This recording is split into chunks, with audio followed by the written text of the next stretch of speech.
Guys, this is Kendra with Trust TV and I'm back with another video. I don't know what happened. I literally made this video already and it literally erased. So I'm talking about the Antebellum home, and I wanted to get into questions that I started asking. Why are they burning down these historical homes, right? What is it about these homes that make them go in and burn them down? And I want black people to I want you to overstand, not only overstand, but put on your thinking caps. Why are they burning down these homes? They gave you some fictitious slavery story, and if you've been around long enough, we know these slave stories to be fake. Transatlantic slave trade did not consist of any African slaves being brought into the Americas. It did not consist of any Africans being brought into the Americas. And if you've been watching, we have been proving time and time again how everything that we learned in history is false, and especially the transatlantic slave trade. They have you celebrating burning down history with fictitious stories of slavery.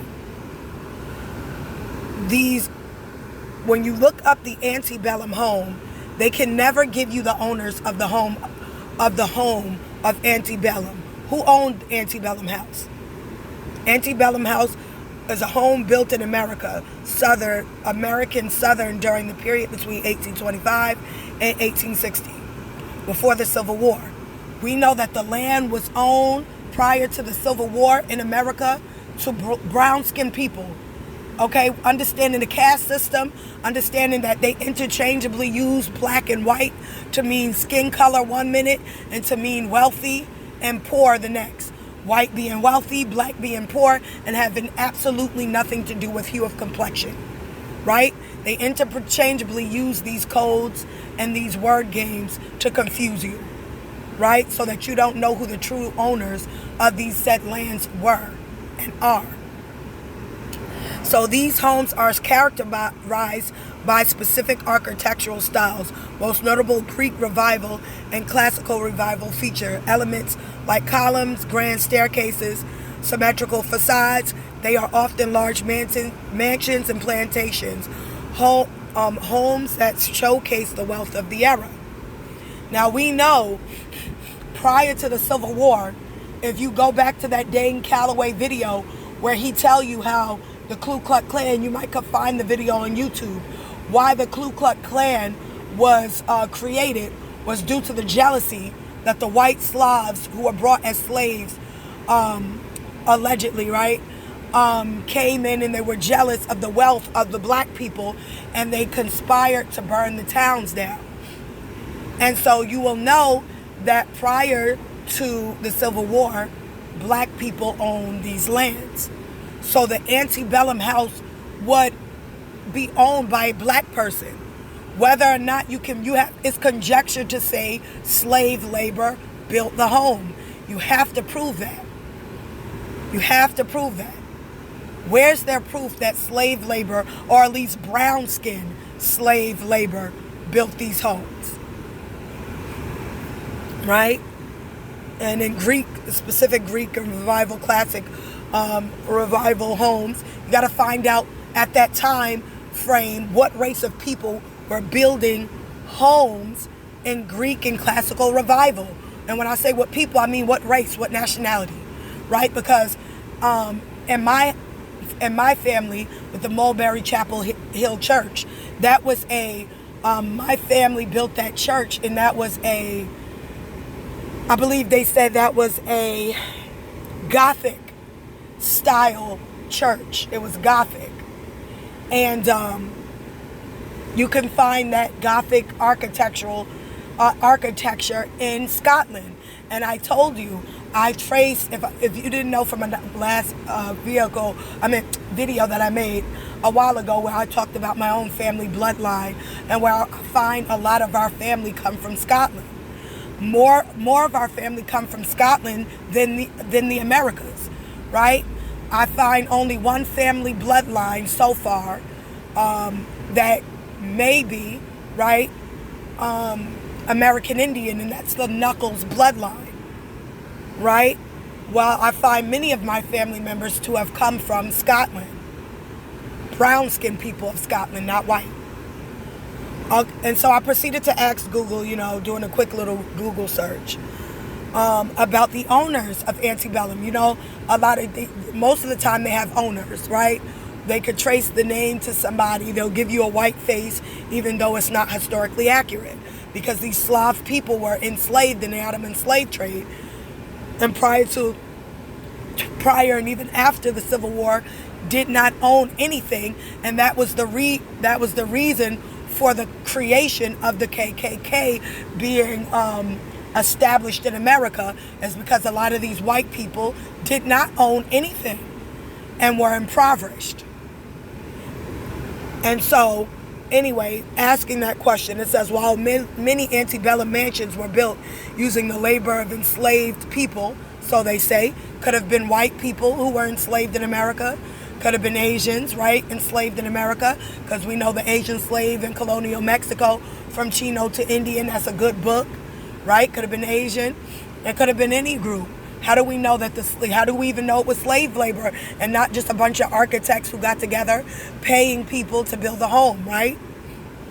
There are notable instances of black individuals who owned antebellum homes. Look at that. They owned antebellum homes. Black people who owned antebellum homes. One example is Melrose Plantation, which was owned by a black family who also owned enslaved people. Now, they don't tell you whether or not these enslaved people were brown skin or white skin, because again, we understand Slavic whites to also be brought around the early 1800s into America as slaves, right, from the Ottoman slave trade. And we know the Ottoman slave trade wasn't eradicated until around the 1830s. I think they say 1835. Which was owned by black families who also owned enslaved people. Additionally, the Nottoway Plantation, while not black owned during its construction. Now, be careful when you hear not black owned, because again, those word games that they play is interchangeably switching it to mean black is in hue one minute and then black is in poverty the next. So it could just mean that the plantation was not owned by somebody poor. Of course not, right? It would be wealthily, the person who had bought the home could have been wealthy. Not that he was white, but that he had much wealth. So he would be socially considered white, right? Even if his skin was as black as night. Okay? And just understanding that in and of itself. And again, so I asked, well, who was the owner? What were their names? Antebellum mansions in the 1800s were primarily owned by wealthy planters, farmers. So just because you see somebody working on the plantation, especially at that time, what are they telling you? They were planters, they were farmers. So seeing somebody work on a plantation doesn't mean that they were slaves. It's letting you know these people were planters that owned it, who relied on the labor of slaves. You don't know that if they relied on the labor of slaves or if they themselves worked on that plantation. They were wealthy planters. What is a planter? A farmer.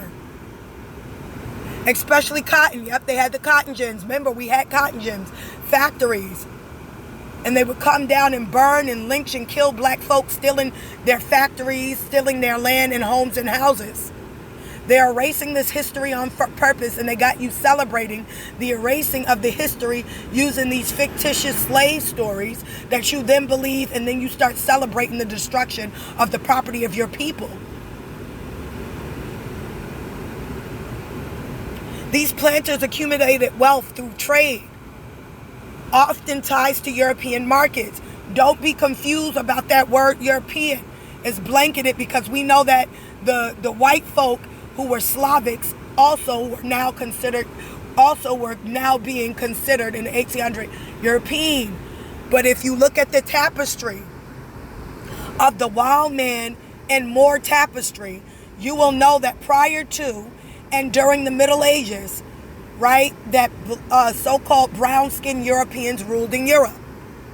Let's show you. Look at this tapestry. What do you see? You see wild white men with rocks and sticks throwing it at the castle. In the castle, look at the king and queen. These dark-skinned peoples with blonde hair, calling for backup, calling for help. And soldiers up front, brown-skinned people, blonde hair, black hair, or blonde hair with their bow and arrows shooting at these wild men with pale skin. Right? Now, it could be Slavs or it could be albinos, right? Don't be confused. Just because somebody has pale skin doesn't mean that they're Slavic. People belong to nations, right? People belong to nations. Nobody is white and nobody is black. Where did they come from? What nation did they come from? What was the wild man's nationality? So just because you see somebody white doesn't always mean that they're Slavic white people, right? Could be albinos or it could be Slavs, right? Just being honest. Keep an open mind. Never, it's conjecture, but nevertheless, don't overlook that there are people groups in history that have been rewritten to be a race that they aren't, right? Because if we know Benjamin Franklin, Book of Mankind, he talks about all these brown-skinned nations from Africa to Russia to Germany to the Americas to Asia, right? And he's telling you how a lot of these nations, to Sweden, right, to Italy, had brown skin, right? So anyway, so this lets you know who ruled in Europe at that time. And as I said before, they can't name the owner of Antebellum. They cannot name, I screenshotted it, they cannot name the owner. And I'm going to tell you, most of the time when they can't name something, or they can't find it, or it has a white painting to it, or a white picture, understand that at that time, it was not possible for a Slav to have built and owned a mansion, due to the fact that prior to the Civil War and after it, white people were impoverished in America. It's difficult to pinpoint a single name to Antebellum Mansion. Well, it had to have had an owner. It was built. Okay, in this era encompassed a wide range of individuals with varying levels of wealth and influence. However, some notable examples are Frederick Stanton. They're going to give you a whole bunch of fake names, lying white faces, right? Understand that. Understand they're going to give you a bunch of lies because white people conspired the KKK due to their lack of wealth. That's how the KKK came into play. That's what made the KKK. A bunch of impoverished white people who saw brown-skinned people living in mansions, huge homes and houses, prior to and after the Civil War, while them as white peasants, who later on in the 1960s would be undergirded with an economic floor through the system that they placed, to now take the lands from the black people and reclassify us in the 1900s, right? That system came together, wiped away our history, gave us new history, and gave all these peasant white Slavics our history, and then took the land and the plantations and the homes and gave it to white folk, right? So prior to that, white people had no land. During the time of the Reconstruction, during the time of the Civil War, prior to the Civil War, white people did not own any property in America. Brown-skinned people did. That's your American Indian, your brown-skinned Spanish, I want to say Sephardic Jews, Portuguese, your brown-skinned Pilgrims, Quakers, right? Your brown-skinned Europeans, point blank period. French, Scottish, Irish, a lot of these brown-skinned nations own a majority of the land, all of the land in the Americas, especially American Indian.